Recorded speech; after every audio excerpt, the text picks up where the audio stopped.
Well, my name is Roland Attenborough, and I first became aware of Louis Kelso's ideas when I read the Capitalist Manifesto when I was at UC Berkeley. His idea was broaden ownership as a goal, and under existing law at that time, the only way to actually further his ideas was through ESOPs. And I think that was about 1960. And then, of course, I finished my undergraduate work, went to law school. I went to New York University Graduate School of Law for my LLM in taxation. After that, I eventually met Mr. Kelso, and I became a lawyer and joined his law firm and started doing ESOPs with him at that point. I participated with him in the design of the early plans and some of the internal structuring which the IRS questioned. And as a result of trial and error, we came up with the internal structure of how ESOPs operated today, particularly the leverage part of it, which was not accepted. Pension and profit sharing law and the administrative rules did not accommodate a leveraging. And so as a result of all of the ESOPs, we've done a lot of good, we've spread a lot of ownership, but we have not really seriously impacted the whole population in terms of widespread ownership. And so as a result of the work that I've done thinking about this and ideas from various people, I put together a proposal that I think could institutionalize an ownership arrangement that would actually produce widespread ownership to the extent that Kelso envisioned it. It involves the idea of a universal 401k plan, which would be actually established and administered in tandem with Social Security, but independent of Social Security. But everybody that has a Social Security number,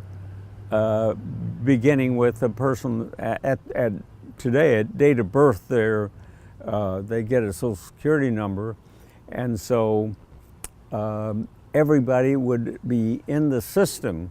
at that point. Of course, the critical thing is how do you actually build ownership into the mass of people through a structure like this? Well, a 401k plan is something that is pretty well understood by most people, and a universal 401k plan just simply expands it so that it is nationwide, and everybody that they don't have to be employed by somebody to have it. All they have to do is have a Social Security number and they're in the system. Well, this universal 401k plan, I've envisioned it as everybody having a universal life account. And some of the more conventional features of the universal 401k arrangement would be individual contributions. You could have matching contributions by the government. You could have a variety of different arrangements that it would support. But the key to the structure would be a credit mechanism whereby the participants on an individual basis would acquire capital ownership through the system. One thing we have to recognize is that the degree of concentrated ownership that we have today is really the culmination of 100, 200 years of corporate practices, corporate law, tax law, and all the rest of it, which in effect actually facilitates the concentration of ownership. And the critical feature here is that we institutionalize a change in the tax laws, corporate laws, financing rules, and practices so that in effect we shift debt financing to equity financing. We should at the beginning here recognize that trillions of dollars of new capital come into existence every year. Now the bulk of that capital comes into existence by way of retained earnings and debt financings by corporations. Now that is estimated at least 95% of all new capital comes into existence as a result of that. Well, it doesn't take too much imagination to see that what is really happening there is that the stationary group of a small, relatively small group of people, what we can refer to as the 1%ers, really own substantially all certainly the giant share of capital, and by virtue of the fact that all new capital comes into existence for the benefit of existing shareholders, whether it be retained earnings or debt financing, so that a key component of this is to change the tax laws and corporate financing laws to incentivize a move from debt financing to equity financing. Now, we've got the investment banking industry that is very much committed to debt financing as a means of raising capital,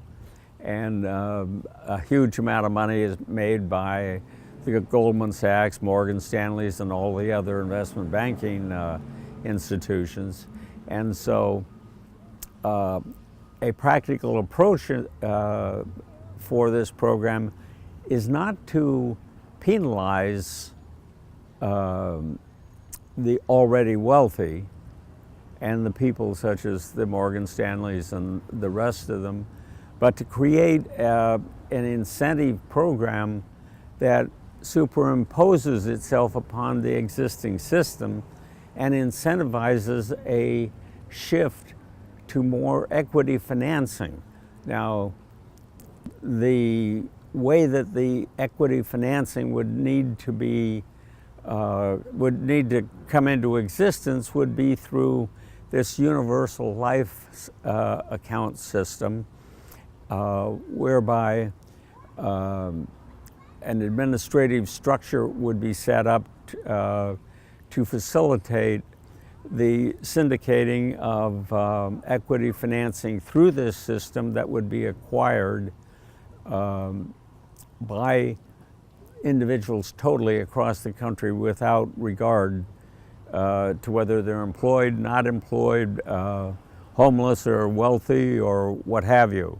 As I say, everybody with a Social Security number would have an account and would participate in this system. And so a key element to this program, an idea that was expressed in Kelso's Capitalist Manifesto, is the fact that equity financing is inherently financeable in the sense that it finances the acquisition of something that throws off income that can pay for itself, in contrast to consumer goods, which in that sense is not financeable in the sense that the thing that is purchased actually produces an income that pays for itself. Income producing capital is inherently financeable in that sense. And so what is built into this idea is the use of financing through the universal life system to acquire the equity that would be syndicated through the system, and the equity would be acquired, and the tax laws would be changed so as to incentivize the distribution of the income that that equity produces, so that it actually is used to pay for the cost of that capital, so that at some point that capital will be owned entirely debt-free and throw off an income that can be distributed forever through the universal life account. And in that fashion, the mass of the people would acquire actual capital ownership, and eventually, hopefully, we would have widespread ownership so that we have an income distribution system that is internally logical, in the sense that we distribute income, the means by which people purchase goods and services, in a fashion that it relates to the input that people have made towards production. And at the moment, we rely upon jobs as a means of distributing income, and basically the way people get access to the goods and services that the economy produces is by jobs or some form of distributed income through government or other means, but which do not actually relate to the amount of contribution that individuals make to the production of goods and services. So what we are trying to accomplish here is to first of all recognize that an increasing amount of the total goods and services are really created as a result of capital. We see that with the development of artificial intelligence, machine learning, Internet of Things, and these things, that in fact the human component of the production of goods and services is really decreasing, and it theoretically could get down to zero, although that would never happen actually, but theoretically you can envision that. So what we're trying to do is to create a system whereby the mass of the people own enough capital so that the distribution of the income from that capital is really the income distribution system, whereby the mass of people acquire the means by which they acquire the goods and services, their reasonable and fair share of the total goods and services that the economy produces. So At this point, there's a tremendous number of unanswered questions on a procedural and implementation level as to how you actually do this. It's my belief that the system is inherently logical, whereas our present system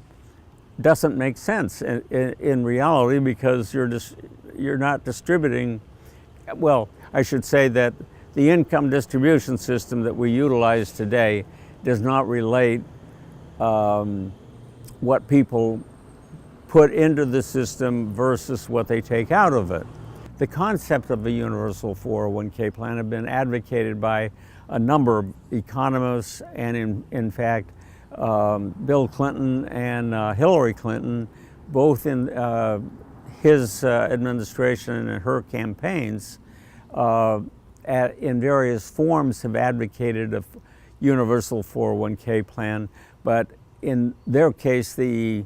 objective of those plans was to finance retirement benefits, education funding, and things of that sort. The difference between that and what I'm advocating is that the system is put in and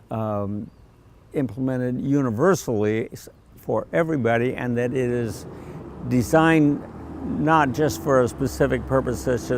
such as retirement benefits or education, but it would actually provide for a distribution of income on a current basis, and we would eventually evolve out of a system whereby the distribution of income comes out of jobs that and other tax and other means by which we have managed to accomplish the distribution of income, even though the recipient hasn't really made much of an input into the production of it. Kelso, in his Capitalist Manifesto,